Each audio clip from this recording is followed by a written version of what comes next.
મિત્રો, નરેન્દ્ર મોદી સરકારે ખેડૂત વિરોધી બહુ મોટો નિર્ણય લીધો છે, જે દરેક ખેડૂતો સુધી પહોંચવું ખૂબ જરૂરી છે.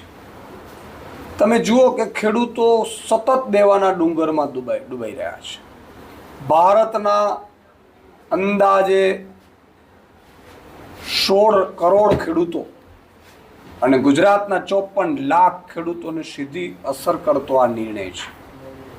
ખેડૂતોએ ભરપૂર મત આપ્યા છે ભાજપને. ખેડૂતો એવી આશા રાખતા હતા કે નરેન્દ્ર મોદી પ્રધાનમંત્રી બનશે ત્યારે એમના ભાવ ઉચકાશે, એમની નીતિઓ એ વાત કરતા હતા એવી કરશે, પણ ઉલટું કર્યું નરેન્દ્રભાઈએ. મિત્રો, નરેન્દ્ર મોદીજીએ અમેરિકાના અને ટ્રમ્પના દબાવમાં આવીને ગુજરાત અને ભારતના કપાસ ઉગાવતા ખેડૂતો બરબાદ થઈ જાય એવો નિર્ણય લીધો છે.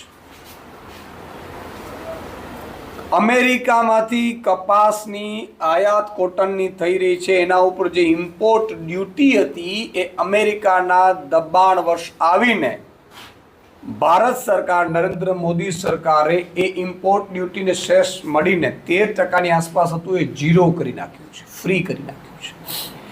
આનાથી ગુજરાતમાં કપાસ પકવતા ખેડૂતો બરબાદ થઈ જશે.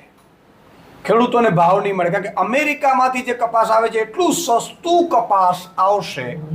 કેટલાક મેં સાંભળ્યું છે કે કોટન ઇન્ડસ્ટ્રીઝ કોઈ ભાજપના નેતાઓની છે ને ફાયદો કરાવવા માટે બની શકે કે નરેન્દ્ર મોદી સરકારે નિર્ણયો કર્યા હોય, પણ એનાથી લાખો ખેડૂતો બરબાદ થઈ જશે.